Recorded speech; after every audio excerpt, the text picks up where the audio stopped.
ദൈവം നമ്മളെ സഹായിച്ചു. ദൈവം നൽകിയ നമ്മൾക്കായി ഉപകാരങ്ങൾക്കായി നന്ദിയോടെ സ്തോത്രം ചെയ്യുന്നു. സ്തോത്രം ചെയ്യുന്നു. ദൈവം എല്ലാവരും അനുഗ്രഹിക്കട്ടെ.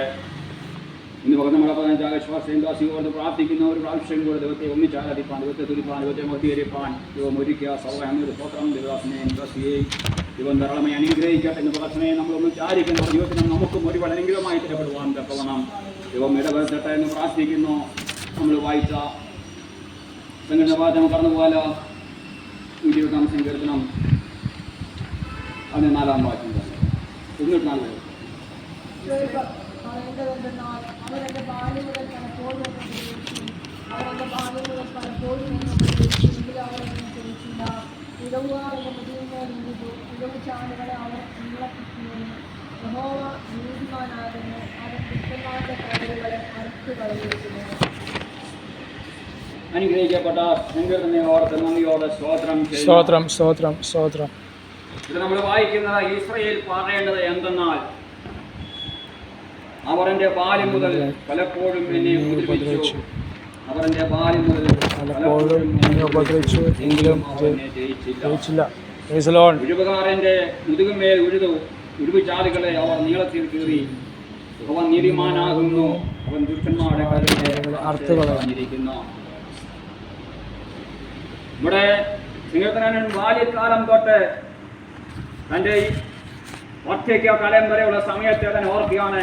ബാല്യകാലത്തിൽ താൻ അനുഭവിച്ച കഷ്ടത പ്രയാസങ്ങളെ അനുസ്മരിച്ചുകൊണ്ട് ഇവിടെ പറയുമ്പോൾ നമുക്കറിയാം ഇസ്രായേൽ ജനം പറയേണ്ടത് ഇസ്രായേലിൽ ആയിരുന്നപ്പോൾ അവരുടെ ബാല്യകാലം അവിടെയാണ് തുടങ്ങുന്നത്. ഇസ്രായേൽ ഒരു രാഷ്ട്രമായി, ഒരു രാജ്യമായി രൂപപ്പെട്ടത് ഇസ്രായേൽ ദേശത്ത് യഹോവയുടെ വാഗ്ദത്ത വചനപ്രകാരം അവിടെ ആയിരുന്നപ്പോൾ സ്തോത്രം ഒരു വലിയ ജാതിയായി സ്തോത്രം തീരുവാൻ തക്കവണ്ണം ഇടയായിരുന്നു. എന്നാൽ സ്തോത്രം ഇവിടെ ഉഴുവുകാർ എൻ്റെ മുതുകുമേൽ ഉഴുതാല് പോലെ അവർ നിളത്തിൽ കീറിയെന്ന പ്രവചനമൊക്കെയും നിവർത്തിയ നമുക്കറിയാം. കർത്താവ് യേശു ക്രിസ്തുവിനോട് അനുബന്ധിച്ച് സ്തോത്രം ജനം കർത്താവ് യേശുവിൻ്റെ മുഴുകിനെ ഉഴുവുചാല് പോലെ തകർക്കപ്പെടുവാൻ, ഉഴുവുചാല് പോലെ നീളത്തിൽ കീറുവാൻ തക്കവണ്ണം ഇടവന്നതൊക്കെ നമുക്കറിയാമല്ലോ. എന്നാൽ അതിലേക്കൊന്നും ഞാൻ കിടക്കുന്നില്ല. എന്നാൽ സ്തോത്രം അവിടെ പറയുന്നു, ബാല്യം മുതൽ അവർ എന്നെ ഉപദ്രവിച്ചു. ബാല്യം മുതൽ അവർ എന്നെ ഉപദ്രവിച്ചു, എങ്കിലും അവർ എന്നെ ജയിച്ചില്ല. ഇവിടെ നമ്മുടെയൊക്കെയും ജീവിതത്തിൽ നമ്മുടെ യശയ്യാപ്രവാചന പുസ്തകം 46:3 വായിക്കുമ്പോൾ അവിടെ ഗർഭം മുതൽ വഹിക്കുകയും ഉദരം മുതൽ ചുമക്കുകയും ചെയ്ത ഒരു ദൈവമുണ്ട്. ഞാനും നിങ്ങളുമൊക്കെ അമ്മയുടെ ഉദരത്തിൽ ഉരുവാൻ മുമ്പേ നമ്മെ അറിഞ്ഞ യിരെമ്യാപ്രവാചന പുസ്തകം 1:4 വായിക്കുമ്പോൾ യിരെമ്യാവിനെ കുറിച്ച് പറയും, ഞാൻ നിന്നെ ഉദരത്തിൽ ഉരുവാൻ മുമ്പേ ഞാൻ നിന്നെ അറിഞ്ഞു, ഗർഭത്തിന് പുറത്തു വരുന്ന മുമ്പ് ഞാൻ നിന്നെ വിശുദ്ധീകരിച്ച് ജാതികൾക്ക് പ്രവാചകനാക്കി വെച്ചിരിക്കുന്നു. നാം ഒക്കെ അമ്മയുടെ ഉദരത്തിൽ ഉരുവാൻ മുമ്പേ സ്തോത്രം നമ്മെ അറിഞ്ഞ ഒരു ദൈവമുണ്ട്. യശയ്യാപ്രവാചന 43-ാം അധ്യായം തോന്നുന്നു. സ്തോത്രം നിന്നെ ഉദരത്തിൽ നിർമ്മിച്ചവനും ഗർഭത്തിൽ ഉരുവാക്കിയവനും ആരാകുന്നു? ഞാനാകും, ദൈവമാകുന്നു. അങ്ങനെയാണെങ്കിൽ നമ്മെ ഉരുവാക്കിയത് ഗർഭത്തിൽ നിർമ്മിച്ച ദൈവം നമ്മുടെ സർവശക്തനായ ദൈവമാണ്. അങ്ങനെയാണെങ്കിൽ നമ്മുടെ ഉരുവായ സമയം മുതൽ നമ്മുടെ അന്ത്യം വരെയും ദൈവത്തിനൊരു പദ്ധതിയുണ്ട്. ദൈവത്തിന് അറിയാം നാം എങ്ങനെ ആയിത്തീർണമെന്ന്. നമുക്കറിയാം ഇസ്രായേൽ ജനം അബ്രഹാമിന്റെ മക്കൾ. ഉൽപ്പത്തി പുസ്തകം 15-ാം അധ്യായത്തിൽ അബ്രഹാമിനോട് വാഗ്ദത്തം ചെയ്യുന്നത്, നിന്റെ തലമുറ 400 വത്സരം അന്യദേശത്തെ അടിമകളെ പോലെ ആയിത്തീരും. എന്നാൽ ഞാൻ അവിടുന്ന് സമ്പത്തോടുകൂടി അവരെ പുറപ്പെടുവിക്കുന്നത്. ഉൽപ്പത്തി പുസ്തകം 15-ാം അധ്യായം 14-ാം വാക്യത്തിലൂടെ വായിക്കുന്നുണ്ട്. സ്തോത്രം. അങ്ങനെയാണെങ്കിൽ നോക്കി ഇവിടെ നമ്മളെ പുറപ്പാട് പുസ്തകം 1-ാം അധ്യായം 7-ാം വാക്യത്തിൽ വായിക്കുന്നുണ്ട്. അവിടെ ജനം വായിച്ചേ പുറപ്പാട് പുസ്തകം 1:7.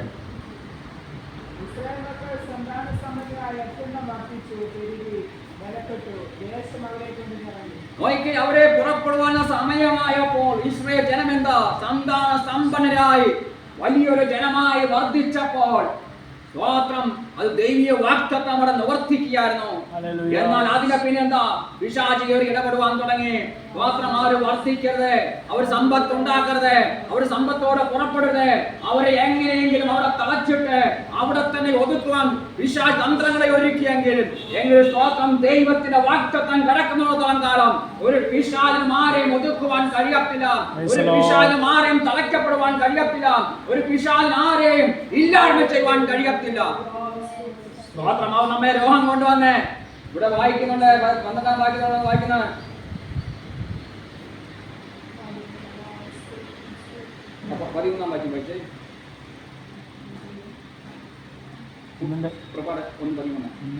ഇസ്രായേൽ മക്കളെ കൊണ്ട് കഠിന വേല ചെയ്യിച്ചു. കളിമണ്ണ് നിഷ്ഠികയും വൈദ്യ സമരത്തിന്റെ വേലയും സംബന്ധിച്ച കഠിന പ്രവൃത്തിയാലും അവരെ കൊണ്ട് കാഠിന്യത്തോടെ ചെയ്യിച്ച സമരക്കാലും അവർ അവരുടെ ജീവനെ കൈപ്പാക്കി. കഠിന പ്രയത്നം കൊണ്ട് അവരുടെ ജീവനെ എന്താണ് ജീവിതത്തെ അവർ കൈപ്പാക്കി തീർത്തു. നമ്മുടെ ജീവിതത്തിലും പിശാച് നമ്മളെ പുറമേ ലോഹം കൊണ്ടുവന്ന് കഷ്ടത കൊണ്ടുവന്ന് പട്ടിണി കൊണ്ടുവന്ന് ഉപദ്രവം കൊണ്ട് നമ്മളെ ജീവിതത്തെ കൈപ്പാക്കി തീർക്കുവാൻ ശ്രമിക്കുമ്പോഴും അതിന്റെ പിന്നിലും ദൈവത്തിന് വലിയ പദ്ധതിയുണ്ട്. സ്തോത്രം. നമ്മളെ എത്ര ജീവിതത്തെ കൈപ്പാക്കി തീർത്തിയാലും എത്ര കഠിന പ്രയത്നങ്ങൾ നമ്മളെ ബുദ്ധിമുട്ടിച്ചാലും സ്തോത്രം ദൈവീയ വാഗ്ദത്തം നമ്മുടെ മേൽ കിടക്കുന്നത് കൊണ്ട് നാം നശിച്ചു പോകാതെ അവന്റെ ഉള്ളംകരത്തിലായിരിക്കുന്നു. നിങ്ങളുമൊക്കെയും ഒന്ന് തിരിഞ്ഞു നോക്കിയാൽ അറിയാം, പിശാച് നമ്മെ തകർത്തി കളയാൻ ഒരുപിടി ചാരമായി ഒരുപിടി മണ്ണാക്കി തീർക്കുവാൻ അനേക തന്ത്രങ്ങളെ ഒരുക്കിയെങ്കിലും എന്നാൽ ദൈവത്തിന്റെ ഹിതം അതല്ലായിരുന്നു. അതുകൊണ്ടാണ് ഞാനും നിങ്ങളുമൊക്കെയും ഇവിടെയൊക്കെയും ആയിരിക്കുന്നത്. ഒരുപിടി ചാരമായി തിരുവാൻ ഇടവരാതവണ്ണം സ്വർഗം നമ്മളെ കാത്തു പരിപാലിച്ചെങ്കിൽ, സ്വർഗം നമുക്ക് വേണ്ടി നന്മകളെ ഒരുക്കി തന്നെങ്കിൽ നന്ദിയുള്ളവരായിരിക്കണം. അതുകൊണ്ടാണ് ഹോശേയ പ്രവാചന പുസ്തകം 11-ാം അധ്യായത്തില് 1 തൊട്ട് വായിക്കുന്നുണ്ട്. ഇസ്രായേൽ ബാലനായിരുന്നപ്പോൾ ഞാൻ അവനെ സ്നേഹിച്ചു. വായിച്ചേ ഹോശേയ പ്രവാചന പുസ്തകം 11-ാം അധ്യായം 1 തൊട്ട്. ഇസ്രായേൽ ബാലനായിരുന്നപ്പോൾ ഞാൻ അവനെ സ്നേഹിച്ചു, മിസ്രയീമിൽ ഞാൻ എന്റെ മകനെ വിളിച്ചു. അവരെ വിളിക്കുന്തോറും അവർ വിട്ടറഞ്ഞു പോയി. ബിംബങ്ങൾക്ക് അവർ ബലി കഴിച്ചു, വിഗ്രഹങ്ങൾക്ക് ധൂപം കാട്ടി. ഞാൻ എപ്പോഴും നടപ്പാൻ ശീലിപ്പിച്ചു.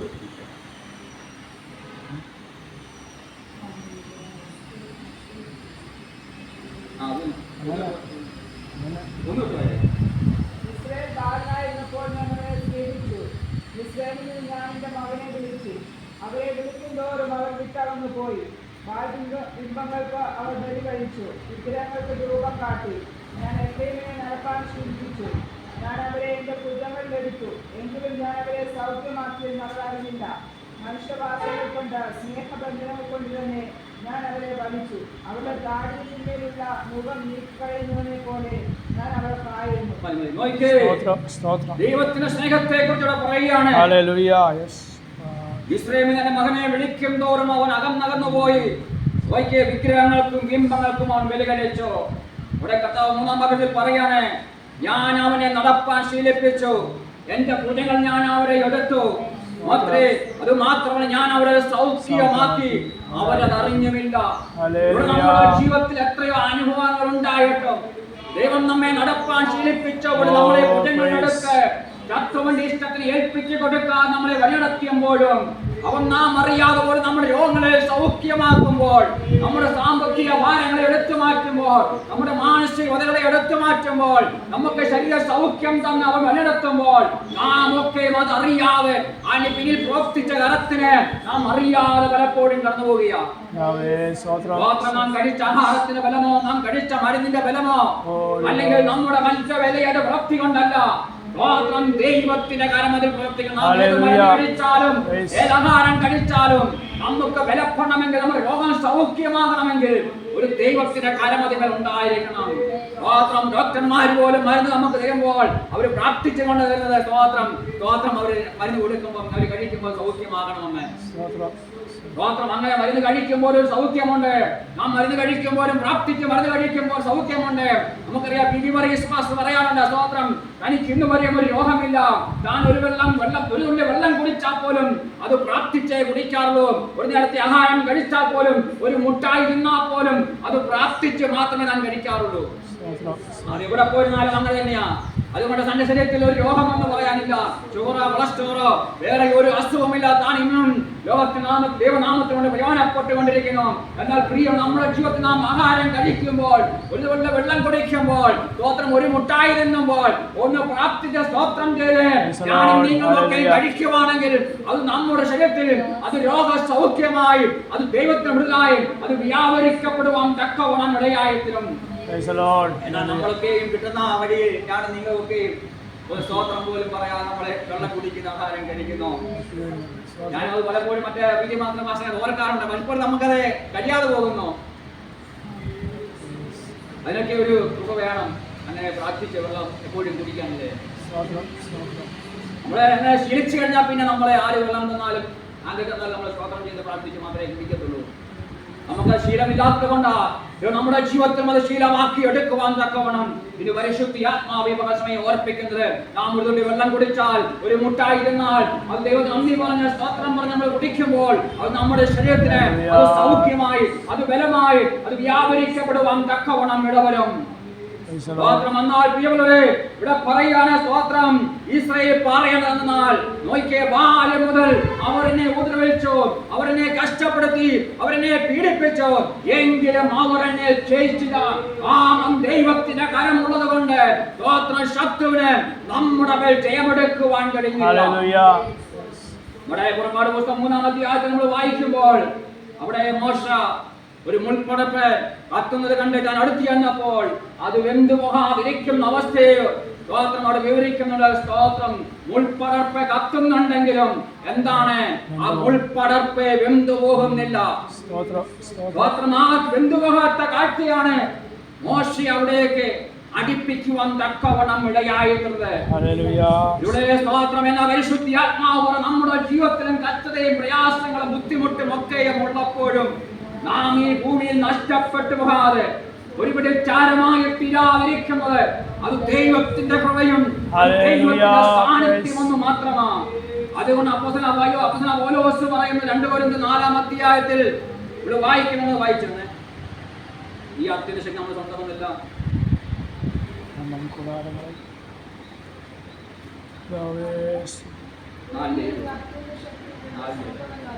2 കൊരിന്ത്യർ 4 ദൈവത്തിന്റെ നാമത്തിലേക്ക് വരേണ്ടതിനാൽ ഞങ്ങൾ സകല വിധത്തിൽ കഷ്ടം സഹിക്കുന്നവരില്ല, ചുറ്റുമുട്ടുന്നവരെ നിരാശിക്കുന്നില്ല, ഉപദ്രവങ്ങളുമില്ല, വീട് കിടക്കുന്നവരെയും നശിച്ചു പോകുന്നില്ല. യേശുവിന്റെ ജീവൻ ഞങ്ങളുടെ ശരീരത്തിൽ നിലനിൽക്കേണ്ടതിനാൽ യേശുവിന്റെ മരണം ശരീരത്തിൽ എപ്പോഴും വഹിക്കുന്നു. ഈ അത്യന്ത ശക്തിയാണ് മുൻകൂടാനും വ്യാപരിക്കുന്നിടത്തോളം കാലം എന്താണ് സകല വിധത്തിലും കഷ്ടം സഹിക്കുന്നുവെങ്കിലും ഞങ്ങൾ ഇടുങ്ങിയിരിക്കുന്നില്ല, ബുദ്ധിമുട്ടുന്നവരെങ്കിലും നിരാശപ്പെടുന്നില്ല, ഉപദ്രവം അനുഭവിക്കുന്നവരെങ്കിലും ഉപേക്ഷിക്കപ്പെടുന്നില്ല, വീണടക്കുന്നുവെങ്കിലും നശിച്ചു പോകുന്നില്ല. കാരണം നമ്മൾ വ്യാപരിക്കുന്ന ദൈവത്തിന്റെ സാന്നിധ്യം, ദൈവത്തിന്റെ ശക്തി, പരിശുദ്ധി ആത്മാവിന്റെ സാന്നിധ്യം നമ്മൾ അനുഭവിക്കുന്ന കഷ്ടതയിൽ നാം നശിച്ചു പോകാതെ, നാം പറ്റുപോകാതെ, സ്തോത്രം ഒരുപടി ചാരമായി എത്തിരാതെ, നാം കിടക്കുന്നത് നശിച്ചു പോകാൻ ഇടവരാകണം. അവൻ നമ്മെ ശക്തീകരിക്കുന്നത് കൊണ്ട്, അവൻ നമ്മെ ബലപ്പെടുത്തുന്നത് കൊണ്ട്. ഞാനും നിങ്ങളുമൊക്കെ എത്രയോ അനുഭവിച്ച നിമിഷങ്ങളുണ്ട്. അടുത്ത നിമിഷം എന്തായിത്തീരും, അടുത്ത നിമിഷം ഒരുപടി ചാരമായി തീരുമോ, ഈ ഭൂമിയുടെ പരപ്പിൽ ജീവിച്ചിരിക്കുമെന്ന് പോലും ചിന്തിച്ചു പോയ എത്രയോ നിമിഷങ്ങളുണ്ട്. ഒന്ന് മരിച്ചാൽ മതി എന്ന് പോലും പറഞ്ഞു പോയ എത്ര നിമിഷങ്ങളുണ്ട്. എന്നാൽ ആരൊന്നും വിട്ടുകൊടുക്കാതെ ഈ ഭൂമിയുടെ പരപ്പിൽ നമ്മെ നിർത്തിയത് നമ്മൾ വ്യാപരിച്ച ഒരു പരിശുദ്ധി ആത്മാവിന്റെ സാന്നിധ്യമുണ്ട്, ഒരു ദൈവ സാന്നിധ്യമുണ്ട്, ഒരു ദൈവത്തിന്റെ കൃപയുണ്ട്. അതാണ് നമ്മളെ അതിന് ഏൽപ്പിച്ചു കൊടുക്കാതെ ഈ സമയം വരെ ഈ ഭൂമിയുടെ പരപ്പിൽ നമ്മെ നിർത്തിയിരിക്കുന്നത്. രോഗമില്ലാഞ്ഞിട്ടാണോ, പട്ടിണി ഇല്ലാഞ്ഞിട്ടാണോ, കഷ്ടതയും ഉപദ്രവം നിന്നെ അപമാനം ഇല്ലാഞ്ഞിട്ടാണോ? സ്തോത്രം. എത്രയോ ദിവസങ്ങൾ നമ്മുടെ ജീവിതത്തെ നാം കയ്പ് പോലെ നാം എണ്ണിപ്പോയി. സ്തോത്രം. എന്നാൽ നമ്മുടെ കഷ്ടതയിൽ വെളിപ്പെടുന്ന ഒരു ദൈവത്തിന്റെ തേജസ്സുണ്ട്, ഒരു ദൈവത്തിന്റെ മഹത്വമുണ്ട്, പരിശുദ്ധി ആത്മാവിന്റെ കൃപയുണ്ട്. അതെന്താണ്? മറ്റുള്ളവരെ നമ്മളിലേക്ക് അടുപ്പിക്കുവാൻ അത് സഹായമായി തീരും. പണ്ടൊരു കാലത്ത് എന്റെ ഭവനത്തിൽ ഒരു ഭാഷ പ്രാർത്ഥിക്കാൻ വന്നു. ഞാനപ്പോ മന്ദമായതാണ്. കാല് മൊത്തവും മന്ദരോഗം പിടിച്ച് നടക്കാൻ വയ്യാത്ത ഒരു മാസ്റ്റർ. അപ്പോൾ ഞാൻ ചോദിച്ചു, എന്റെ മനസ്സിൽ ഞാൻ ഇങ്ങനെ ചിന്തിച്ച ഒരു കാര്യമുണ്ട്, ഞങ്ങൾക്ക് വേണ്ടി പ്രാർത്ഥിക്കാമെന്ന സ്വന്തം ജീവിതത്തിൽ സൗഖ്യമാകാത്ത രോഗിക്ക് മറ്റുള്ളവർ പ്രാർത്ഥന സൗഖ്യമാകുമോ? എന്നാൽ ഇന്നൊരു കാര്യം മനസ്സിലായി, നമ്മുടെ ജീവിതത്തിൽ നമ്മളൊരു രോഗം ഉണ്ടെങ്കിൽ ആ രോഗം വെച്ചുകൊണ്ട് നമ്മൾ വേറെ വ്യക്തിക്ക് വേണ്ടി പ്രാർത്ഥിച്ചാൽ ആ വ്യക്തി സൗഖ്യമാകും. പല ദൈവദാസന്മാർ അനുഭവിക്കുന്ന കഷ്ടതയും പീഡയും ഉപദ്രവമുണ്ട്. എന്നാൽ അതിന്റെ നടുവിലും അവര് മറ്റുള്ളവർക്ക് വേണ്ടി പ്രാർത്ഥിക്കുമ്പോൾ മറ്റുള്ളവർ സൗഖ്യമാകും. എന്നാൽ ഇവിടെ ജീവിതത്തിൽ സൗഖ്യം. നമുക്ക് പൗലോസ് പോലും രോഗം മാറാൻ വേണ്ടി പ്രാർത്ഥിച്ചു. കർത്താവ് പറഞ്ഞൊരു കാര്യമുണ്ട്, എന്റെ കൃപ നിനക്ക് മതി. സ്തോത്രം, നീ പ്രാർത്ഥിച്ച മറ്റുള്ളവർക്ക് സൗഖ്യം വരും, എന്നാൽ നീ ഈ ശൂലം സഹിച്ചേ മതിയാകത്തുള്ളൂ. അങ്ങനെയാണെങ്കിൽ നമ്മുടെ ജീവിതത്തിൽ രോഗവും ബുദ്ധിമുട്ടും ഭാരമൊക്കെ ഉണ്ടെങ്കിൽ അതിന്റെ നടുവിൽ വെളിപ്പെടുന്ന ഒരു തേജസ്സുണ്ട്. ആ തേജസ് എന്താണ്? മറ്റുള്ള നമ്മളെ ഘടിപ്പിക്കുവാൻ, അത് നിമിത്തമായി മറ്റുള്ള ജീവിതത്തിൽ അത് സൗഖ്യമായി അത് കൂടുതലായി വ്യാപരിക്കപ്പെടുവാൻ തക്കവണ്ണം ഇടവരും. നമുക്കറിയാം, മോശയെ ഫറവോന്റെ കൊട്ടാരത്തിൽ വളർന്ന വ്യക്തിയാ. ഇസ്രായേൽ ദേശത്തെ ഉൽപ്പത്തി പുസ്തകം 46-34 വാക്യം വായിക്കുമ്പോൾ അവിടെ വായിക്കുന്നുണ്ട്, മിസ്രയീമ്യർക്ക് ഇടയന്മാർ എന്താണ്? അത് വായിച്ച് ഉൽപ്പത്തി പുസ്തകം 46-34 വാക്യം.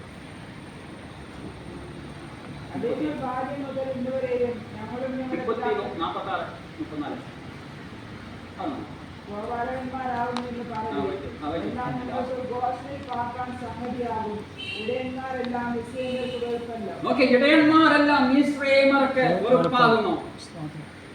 ഇങ്ങനെ വെറുപ്പുള്ള അല്ലെങ്കിൽ വെറുപ്പോടെ മിസ്രയീമിനെ കണ്ട ജനമാണ് ഇസ്രായേൽ മക്കള്. എന്നാൽ ഈ ഇസ്രായേൽ ജനത്തെ നയിപ്പാൻ വേണ്ടി ദൈവം മോശയെ ഫറവോന്റെ കൊട്ടാരത്തിന് തെരഞ്ഞെടുത്ത് മരുഭൂമിയിലേക്ക് അയച്ച് ഇത്രോടെ ആടുകളെ മേയ്പ്പാൻ വേണ്ടിയാ ഒരു ആട്ടിടയനാക്കിയാണ് കൊണ്ടുവരുന്നത്. അപ്പോൾ ഈ ആട്ടിടയൻ എന്ന് വെച്ചാൽ ഇസ്രായേൽ രാജാവ് ഫറവോന്റെ കണ്ടുകൂടാ. അതുകൊണ്ടാണ് ഇസ്രായേൽ മക്കളെ വിശ്രമിച്ചപ്പോൾ അവർക്ക് വേണ്ടി വേറെ ദേശം കൊടുത്ത് അവരെ കൊണ്ടാക്കി വെച്ചത്. അങ്ങനെയാണെങ്കിൽ ദൈവത്തിന്റെ പിന്നിൽ ഇതിന് പദ്ധതി ഉണ്ടായിരുന്നു. സ്തോത്രം. നമുക്കറിയാം, ഇസ്രായേൽ മക്കൾ യാഗം കഴിക്കുന്ന ആടും പശുവും കാളയെല്ലാം ദൈവത്തിന് എന്താണ്? വിശുദ്ധമാണ്. ഈ വിശുദ്ധ ഗൃഹത്തെ നയിക്കാൻ വേണ്ടി മോശയെ തിരഞ്ഞെടുക്കുമ്പോൾ ഇസ്രായേൽ കണ്ടത് എന്താണ്? നിന്ദിക്കപ്പെട്ട, അപമാനിക്കപ്പെട്ട, ഗോത്രം, അവർ വെറുക്കപ്പെട്ട ഒരു കൂട്ടമായിട്ടാണ് കണ്ടത്. ഇവിടെ ഇന്നും ഈ ലോക കണവിൽ നമ്മൾ നടക്കുമ്പോൾ ദൈവദാസന്മാർ നിന്ദിക്കപ്പെടുന്നു, പരിഹസിക്കപ്പെടുന്ന കാരണം എന്താണ്? ദൈവത്തിന് വേണ്ടി ഒരു ജനത്തെ ഒരുക്കിയെടുക്കുവാൻ, വിശുദ്ധ ജനമാക്കി തീർക്കുവാൻ വേണ്ടി തിരഞ്ഞെടുക്കപ്പെട്ട നാം ഓരോരുത്തരും ദൈവത്തിന് ജനമായിരിക്കുമ്പോൾ നമ്മെ നോക്കി നിന്ദിക്കുന്നു, അപമാനിക്കുന്നു, പരിഹസിക്കുന്ന ഒരു വെറുക്കപ്പെട്ട കൂട്ടമായി ലോകം കാണുമ്പോൾ ദൈവം കാണുന്നത് നോയിക്ക് ദൈവത്തിന് പ്രസാദമുള്ള യാഗം കഴിപ്പാൻ പുരോഹിത വർഗമാക്കി സ്വർഗം നമ്മെ കണ്ടപ്പോൾ നോയിക്ക് ദൈവത്തിന്റെ പദ്ധതി നോയിക്ക്. അവിടുന്നാണ് സ്തോത്രം ഇസ്രായേൽ ഉറക്കപ്പെട്ട അവിടുന്ന് ഒരു സ്തോത്രം മോശയെ പുറപ്പെടുവിച്ചു കൊണ്ടുവന്ന് സ്തോത്രം ഇസ്രായേൽ ജനത്തെ വലിയ ജാതിയാക്കി തീർക്കുവാൻ, ഒരു നായകനാക്കി തീർക്കുവാൻ തക്കവണ്ണം ഇടവന്നു. സ്തോത്രം, സ്തോത്രം. എന്നാൽ നമ്മുടെ ജീവിതത്തിലേക്ക് നാം എങ്ങനെയൊക്കെ ആയിത്തരണമെന്ന് നമുക്കൊരു ചിന്തയുണ്ട്, നമുക്കൊരു ആലോചനയുണ്ട്. എന്നാൽ നമ്മുടെ ചിന്തയൊന്നും നടക്കത്തില്ല. ദൈവത്തിന്റെ പദ്ധതി ഉണ്ടെങ്കിൽ ആ പദ്ധതി മാത്രമേ നടക്കത്തുള്ളൂ. അതുകൊണ്ട് പരിശുദ്ധി ആത്മാവ് പറയാ, നിന്റെ പദ്ധതി മാറ്റി വെച്ചിട്ട് ദൈവ പദ്ധതിക്കാൻ നീ വിട്ടുകൊടുത്താൽ നിന്റെ ജീവിതം ദൈവം അനുഗ്രഹമാക്കി തീർക്കും. അല്ലെങ്കിൽ പിടിവാശി വെച്ചുകൊണ്ടിരുന്നു കഴിഞ്ഞാൽ നമുക്ക് എങ്ങും എത്തുവാൻ കഴിയത്തില്ല. നോക്കിയേ, മോശ പിടിവാശി വെച്ചില്ല. അവൻ ഓടി ഇസ്രായേലിൽ പോയി, ഇസ്രായേൽ ദേശത്തെ കനാൻ സ്തോത്രം വിദ്യാന ദേശത്ത് പോയി ഇത്രയുടെ ആടുകളെ മേയിച്ച് ഒരു ആട്ടിടയനായി, ഒരാടിന്റെ പാലകനായി കടന്നു വന്ന് സ്തോത്രം ദൈവിക പദ്ധതി അവളോട് നിറവേറ്റിയെങ്കിൽ നമ്മുടെ ജീവിതത്തിലും ദൈവത്തെ കൊണ്ട് അസാധ്യമായ ഒരു കാര്യമില്ല. നമ്മെ തന്നെ സമർപ്പിക്കുമ്പോൾ, ദൈവം നമ്മൾക്ക് വേണ്ടി നമ്മളെ വിട്ടുകൊടുക്കുമ്പോൾ, ഇവിടെ വായിക്കുന്നുള്ള സംഘത്തിന് വായിക്കുന്നു, യഹോവ നീതിമാനാകുന്നു, അവൻ ദുഷ്ടന്മാരുടെ കാലുകളെ അറുത്ത് കളഞ്ഞിരിക്കുന്നു. അങ്ങനെ നാം ദൈവഹിതത്തിനായി നിൽക്കുമ്പോൾ നോക്കിയ ദുഷ്ടന്റെ കാലുകളെ അറുത്ത് കളഞ്ഞിട്ട് തക്കവണ്ണം കാലുകളെ അഴിച്ചു കളയുകയല്ല, അവൻ അറുത്ത് കളഞ്ഞു. വീണ്ടും പിശാച് അതുകൊണ്ട് ബന്ധിക്കുവാൻ, അതുകൊണ്ട് വീണ്ടും പിടിയിൽ അകപ്പെടുത്തുവാൻ ഇടവരാതെ വേണം. നമ്മൾ വായിക്കുന്ന ശിംശോനെ കുറിച്ച് വായിക്കുന്ന ശിംശോനെ ബന്ധിച്ച കയറ് ഒരു ചണനൂല് പോലെ കത്തിക്കരിഞ്ഞു പോയി. വീണ്ടും അതുകൊണ്ട് ബന്ധിപ്പാൻ ഇടവരാതെ വണ്ണം നോക്കി അതിനെ ദൈവം അറുത്ത് കളഞ്ഞെങ്കിൽ നമ്മളും ദൈവഹിതത്തിനായി നിൽക്കുമ്പോൾ ബന്ധിച്ചിരിക്കുന്ന അടിമ മുഖത്തിന്റെ കാലുകളെ പൊട്ടിച്ച് ദൈവം നമ്മളെ വിടുവിച്ച് ദൈവം നാമ മഹത്വത്തിനാക്കി തീർക്കുവാൻ തക്കവണ്ണം ഇടയായിട്ടും ഇസ്രായേൽ ജനത്തെ മിസ്രയീമിന് വാഗ്ദത്ത സമയമായപ്പോൾ ദൈവം മോശയെ പുറപ്പെടുവിച്ച് അവിടെ അടിമ മുഖക്കയറുകളെ പൊട്ടിച്ച് വീണ്ടും ആ മുഖത്തെ അവിടെ മേൽ വെക്കുവാൻ ഇടവരാതെ വണ്ണം അവരെ ശത്രുവിനെ പോലും ചെങ്കടലിൽ ദൈവം തകർത്ത് കളഞ്ഞു. അങ്ങനെയാണെങ്കിൽ പ്രിയവരോട് വായിക്കുന്നുണ്ട്, മാത്രം അവിടെ കാലുകളെ അറുത്ത് കളഞ്ഞു. മാത്രം അറുത്ത് കളയുമല്ല, അറുത്ത് കളഞ്ഞിരിക്കുന്നു. യഹോവ നീതിമാനാണോ? കാരണം അവൻ നമുക്ക് വേണ്ടി നീതിയോടെ പ്രവർത്തിക്കുന്ന ദൈവമാണ്. അങ്ങനെയാണെങ്കിൽ പ്രിയമുള്ളവര്, ദൈവനാമം നിമിത്തം നമ്മൾ ഇന്ന് അനുഭവിക്കുമ്പോൾ, കഷ്ടത അനുഭവിക്കുമ്പോൾ ഒരു കാര്യം ഓർത്തുകൊള്ളും, അതിന്റെ പിന്നിൽ ദൈവത്തിന് വലിയ പദ്ധതിയുണ്ട്. ദൈവീയ വാഗ്ദത്തം നമ്മൾ നിറവേറ്റപ്പെടുവാൻ തക്കവണ്ണം ഇടവരും. അതുകൊണ്ട് നാം ദൈവം നമുക്ക് വേണ്ടി ചെയ്ത സകല നന്മകളെയും ഓർത്ത് എപ്പോഴും നന്ദി കരേറ്റുവാൻ, അവനെ സ്നേഹിക്കുവാൻ, അവനെ മറക്കാതെ അവന്റെ കാൽപ്പാടുകളെ പിൻവലിക്കുവാൻ തക്കവണ്ണം ഇടവരണം. നമ്മുടെ സംഘത്തിൽ മുമ്പോട്ട് വായിക്കുമ്പോൾ കാണുന്നുണ്ട്, ദുഷ്ടന്മാരുടെ അവസ്ഥകളെ കുറിച്ച് പറയുന്നു. അത് പുരപ്പുറത്ത് വളർന്ന പുല്ലുപോലെയാകുന്നു, അത് വേഗത്തിൽ ഉണങ്ങി അത് പട്ടുപോകുന്നു. അതിനെ കൊയ്യുന്നവരും അതിനെ കച്ച വിതയ്ക്കുന്നവർക്കും ഒന്നും ലഭിക്കുവാൻ ഇടവരാതെ മാത്രമല്ല, ഒരു ജനം പോലും അവരെ നോക്കി അനുഗ്രഹിക്കട്ടെന്ന് പറയാൻ പോലും ഇല്ലാതവണ്ണം അവർ നശിച്ചു പോയിക്കൊണ്ടിരിക്കുമ്പോൾ നമ്മളെ ദൈവം വിളിച്ചത് ദൈവത്തിന്റെ ഇഷ്ടത്തിന് വേണ്ടിയും ദൈവഹിതത്തിന് വേണ്ടിയും ദൈവനീതി നിറവേറ്റാൻ വേണ്ടിയാണ്. ഇന്ന് പ്രദർശനം അതിനായി നമ്മളെ സമർപ്പിക്കാം. അതിനായി ദൈവം നമ്മളെ വിവരിക്കണമെന്നുള്ള ദൈവം തിരിഞ്ഞുകൊള്ളുന്നു. ദൈവം എല്ലാവരെയും അനുഗ്രഹിക്കുമാറാകട്ടെ.